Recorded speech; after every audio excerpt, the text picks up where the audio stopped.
শুভ সকাল বন্ধুরা।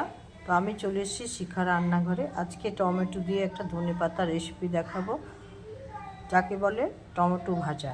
দেখতে থাকুন রেসিপিটা। টমেটো নিয়ে নিয়েছি, ধনেপাতা নিয়েছি, আর ফোড়ন নিয়েছি লাল সর্ষে, শুকনো লঙ্কা, পাঁচফোড়ন।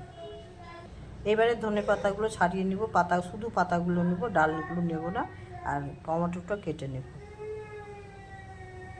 তো বন্ধুরা, টমেটোগুলো কেটে নিয়েছি, এই যে লম্বা লম্বা করে পাতলা পাতলা করে কেটে নিয়েছি।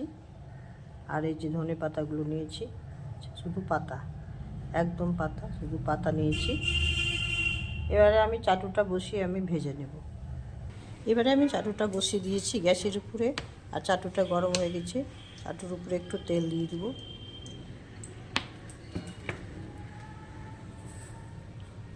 আর এই যে সর্ষের ফোড়ন, শুকনো লঙ্কা, পাঁচফোড়ন দিয়ে দিলাম।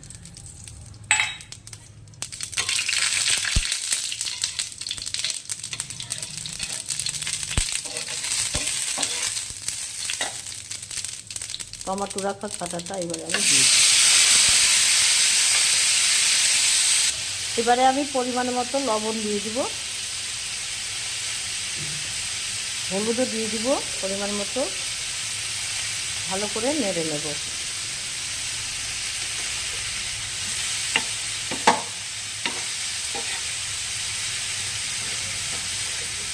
একটু ঢাকা দিয়ে দিব।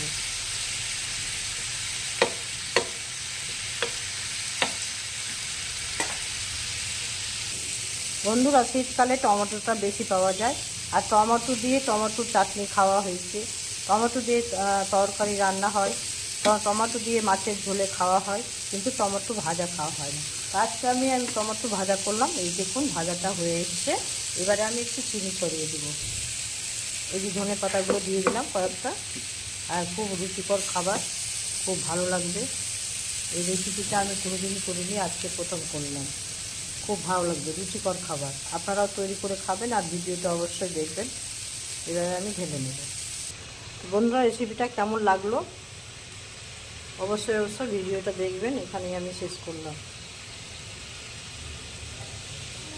টমেটো ধনেপাতা ভাজা।